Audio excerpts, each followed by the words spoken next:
Kurs rupiah di pasar spot makin tak berdaya. Hingga akhir perdagangan hari ini, rupiah di pasar spot ditutup di level 15.695 per dolar Amerika Serikat. Rupiah ditutup melemah 0,32%. Sementara data dari Jakarta Interbank Spot Dollar Rate atau JISDOR Bank Indonesia, rupiah melemah menembus 15.681 per dolar AS.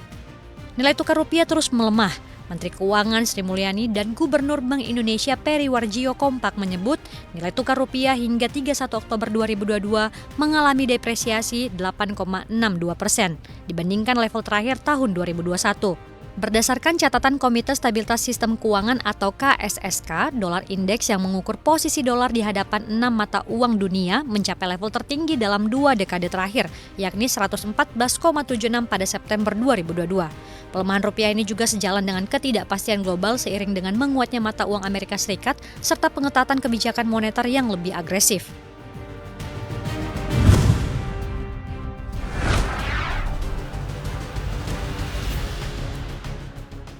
Ketua Dewan Komisioner Otoritas Jasa Keuangan atau OJK Mahendra Siregar menyebut intermediasi lembaga jasa keuangan tumbuh konsisten dengan kredit perbankan meningkat 11% pada September 2022. Kredit perbankan didorong oleh kredit modal kerja yang tumbuh 12,6% dan kredit korporasi 12,97%.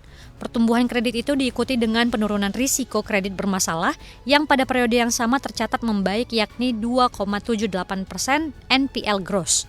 Meski kinerja kredit perbankan meningkat, OJK tampaknya masih berhati-hati dalam memutuskan kebijakan terkait dengan perpanjangan restrukturisasi kredit yang akan berakhir pada Maret 2023. Ketua Dewan Komisioner OJK Mahendra Siregar menyatakan pihaknya masih mencermati secara menyeluruh, bukan hanya kinerja kredit dan perbankan, tetapi lebih dalam hingga ke analisis dari sisi industri dan wilayah.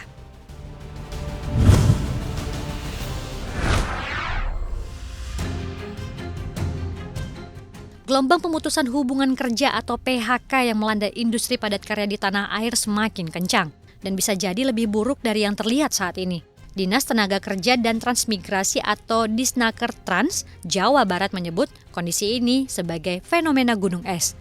Mengacu pada Better Work Indonesia, International Labour Organization, lembaga kemitraan kerjasama organisasi buruh PBB, ada 47.539 karyawan di Jawa Barat yang di PHK. Sementara itu, angka itu melonjak lagi jika menurut data sementara Apindo yang melaporkan ada 73.644 orang yang sudah di PHK. Sementara data klaim jaminan hari tua atau JHT di Jawa Barat sudah mencapai 409.462 orang. Menurut peraturan terkait klaim JHT, manfaat JHT dibayarkan kepada peserta jika mencapai usia pensiun, mengalami cacat total tetap, atau meninggal dunia. Peserta yang mencapai usia pensiun sebagaimana yang dimaksud termasuk juga peserta yang berhenti bekerja. Peserta yang berhenti bekerja sebagaimana dimaksud meliputi pekerja yang terkena pemutusan hubungan kerja.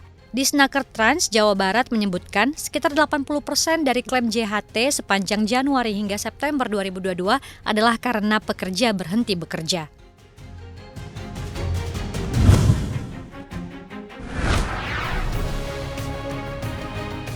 Ekonomi Rusia tumbuh negatif 5% secara tahunan pada September 2022.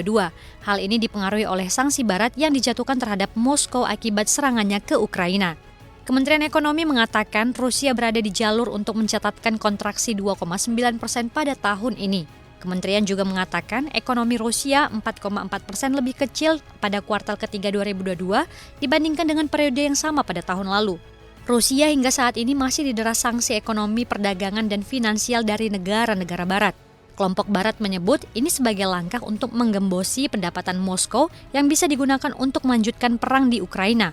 Meskipun Amerika Serikat dan Uni Eropa pada akhirnya juga menghadapi kendala dalam rencana menjatuhkan embargo terhadap energi Rusia, karena langkah ini telah mengerek tinggi harga minyak dan gas sehingga memicu inflasi yang tinggi.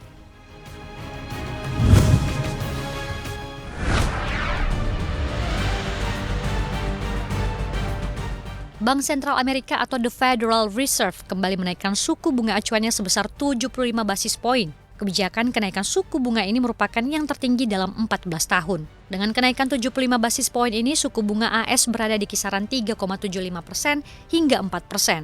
Ini menandai kenaikan suku bunga ke-6 berturut-turut dan kenaikan 0,75% keempat berturut-turut. Keagresifan The Fed dalam menaikkan suku bunga acuan bukan tanpa sebab. Hal ini dilakukan untuk menjinakkan inflasi ke target 2%. Sementara per September inflasi negeri Paman Sam masih berada di level 8,2% secara tahunan. Gubernur The Fed Jerome Powell mengatakan kenaikan lanjutan masih akan dilakukan, namun akan disesuaikan dengan kondisi perekonomian terkini. Ini mengindikasikan kenaikan suku bunga bisa lebih kecil pada Desember. Namun, Powell menegaskan mungkin diperlukan tekad dan kesabaran untuk menurunkan inflasi.